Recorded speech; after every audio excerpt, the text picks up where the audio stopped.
Hi friends. இது பெரிய சடங்கு அதுக்குரிய வீடியோ தான் நான் இப்போ போடுறேன். ஏன்னா எனக்கு கொஞ்சம் வேலைகள் இருந்ததுனால அந்த வீடியோவை என்னால் போட முடியலை. சில கிளிப்ஸை மட்டும்தான் உங்களுக்காக ஷார்ட்ஸ் மட்டும்தான் போட்டிருந்தேன். இது ஃபுல் வீடியோவாக நான் எடுத்திருக்கேன். பாருங்கள், உங்களுக்கு பிடிச்சிருந்தா லைக் பண்ணுங்கள், ஷேர் பண்ணுங்கள், சப்ஸ்கிரைப் பண்ணுங்கள். நாங்கள் பாப்பாவுக்காக கொண்டு போயிருந்தது ஒரு 31 தட்டு வச்சுருந்தோம் பார்த்துக்கோங்க. என்னெல்லாம் வச்சுருந்தோன்னா கருப்பட்டி, மாதுளம்பழம், ரம்டான் பழம், அவளுக்கு பிடிச்ச நிறைய பழங்கள் வாங்கி வச்சுருந்தோம். அதுவும் அவளுக்கு பிடிச்சதா கேட்டு கேட்டு வாங்கி வச்சுருந்தோம். அதுவும் அவன் மாமங்காரன் அவளுக்கு என்ன பிடிக்குமோ அது மட்டும்தான் வைக்கணும் அப்படின்னு சொல்லிட்டு வேற சொல்லிட்டாரு. அதனால தான் மஞ்சு, சாக்லேட்டு, டெய்ரி மில்க்கு, அது இதுன்னு நிறைய மாஸா எல்லாமே வச்சுருந்தோம். அதுக்கப்புறம் எல்லோரும் மண்டபத்துக்கு போய் அந்த இதெல்லாம் கொடுத்துட்டு அதுக்கப்புறம் சேரீயை மாற்றணும். முதல்ல தாவணி போட்டிருக்காங்கல்ல, இந்த தாவணியும் என் தம்பி தான் எடுத்து கொடுத்தாப்புல. ஆனால் அது எனக்கு ரொம்ப இந்த கலர் ரொம்ப அட்ராக்ஷனாக அழகாக இருந்துச்சு. என் செல்லுக்கு தானே என்னமோ தெரில, பாப்பா கொஞ்சம் கருப்பாக தெரிஞ்ச மாதிரி இருக்கா. ஆனால் அங்கே நேரில் பார்க்கும்போது பார்த்திங்கன்னா அவ்வளோ அழகாக இருந்துச்சு. அவளுக்கு அந்த தாவணி தான் ரொம்ப எடுத்துச்சு. சேரீயை விட எனக்கு அந்த தாவணி தான் ரொம்ப பிடிச்சிருந்துச்சு. ஆனால் அதில் நிறைய கிளிப்ஸு நாங்கள் எடுக்காமல் விட்டுட்டோம். ஏன்னா கொஞ்சம் ஆட்க வர ஆரம்பிச்சிட்டாங்களா, அதனால் நம்ம அவங்களுக்காக கொஞ்சம் சீக்கிரம் சேரீயை கட்டணுமே அப்படிங்கிறதுக்காக கூட்டிகிட்டு போய் சேரீயை கட்டிட்டு கூட்டிகிட்டு வந்திருந்தோம். மேக்கப்லாம் என்னுடைய மேக்கப் தான். எப்படி இருக்குன்னு சொல்லுங்கள். என் தம்பிக்கு ஆர்டிஸ்ட்டை வச்சு மேக்கப் போடுறது பிடிக்கல. அதனால் நானாகவே போட்டு விட்டுட்டேன்.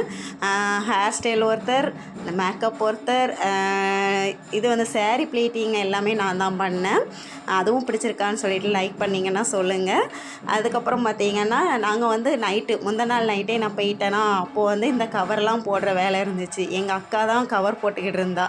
நாங்கள் உட்காந்து அங்கே பக்கத்தில் உட்காந்து அரட்டை பயங்கர அரட்டை அடிச்சுக்கிட்டு இருந்தோம். அப்போது நாங்கள் அவளை கிண்டல் பண்ணி சொல்லிக்கிட்டு இருந்தோம் என் தம்பி பொண்டாட்டியை.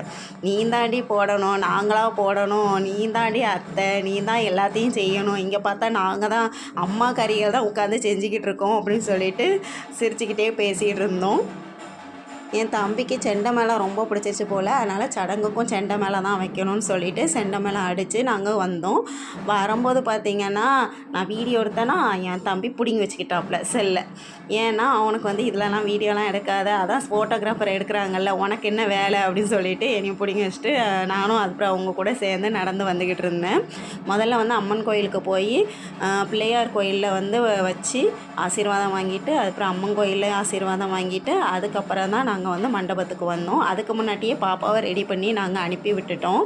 அது அங்கே மண்டபத்தில் அங்கே இருந்தால் அதுக்கப்புறம் போனதுக்கப்புறம் எல்லோரும் கொடுத்துட்டு அதுக்கப்புறமும் சேரீயை மாற்றி கூட்டிகிட்டு வந்தோம். மாலைலாம் இது என்ன மாலைன்னா தெரி படத்தில் வர விஜய்க்கும் சமந்தாவுக்கும் கல்யாணம் நடந்துச்சுல அந்த மாலைன்னு சொல்லி அதை வேற சொல்லி கிண்டல் பண்ணிக்கிட்டு இருந்தோம்.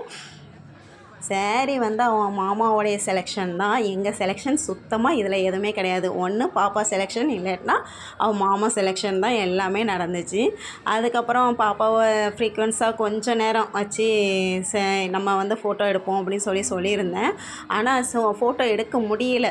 எனக்கு அங்கே நின்று என்னைய மொய் கவர் வாங்குறதுக்கு விட்டாங்க. முதல்ல என் தம்பி பொண்டாட்டியை தான் விட்டுருந்தாங்க. அவள் வச்சுட்டு அங்கே கீழே போயிட்டாளா, அதனால் நான் தான் உட்காந்து பார்த்துக்கிட்டு இருந்தேன்.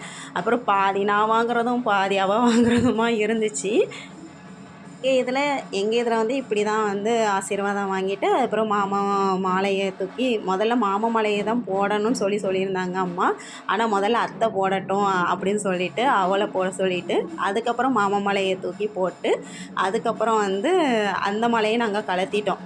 மாமா மாலையை, ஏன்னா இந்த மாலை தானே அழகாக இருக்குது அப்படின்னு சொல்லிவிட்டு இதுவே இருக்கட்டும்னு சொல்லி வச்சுட்டு அந்த மாலையை கலத்திட்டு அதுக்கப்புறத்துல இருந்து எல்லாரையும் வாங்கன்னு சொல்லி அழைச்சிட்டு அவள் நாங்கள் ஃபோட்டோ எடுத்தோம். ஃபோட்டோ எடுக்கும்போது பார்த்திங்கன்னா நிறைய கிளிப்ஸு செம்மையாக இருந்துச்சு. எனக்கு ரொம்ப கண்ணீரே வரும் போல் இருந்துச்சு. ஆனால் என்ன தூக்கமே இல்லாமல் இருந்துச்சா, நாங்கள் தூங்கவே இல்லை அதிகமாக. நைட்டு ஃபுல்லும் ஒரே பேச்சு தான். மெஹந்தி ஒன்று தான் கூட கொஞ்சம் வைக்க முடியல, கையில் மட்டும்தான், உள்ளங்கையில் மட்டும்தான் வச்சுருந்தோம். எனக்கு அது ஒன்று குறையாக இருந்துச்சு. சரி, நீ நெக்ஸ்ட் டைம் வேறு எதுக்காவது நம்ம பார்ப்போம், நல்லா கிராண்டான ஃபங்க்ஷன் இன்னும் வரும்போது பார்ப்போம் அப்படின்னு சொல்லிட்டு எல்லோரும் நல்லா என்ஜாய் பண்ணிவிட்டு வந்துட்டோம். Bye friends.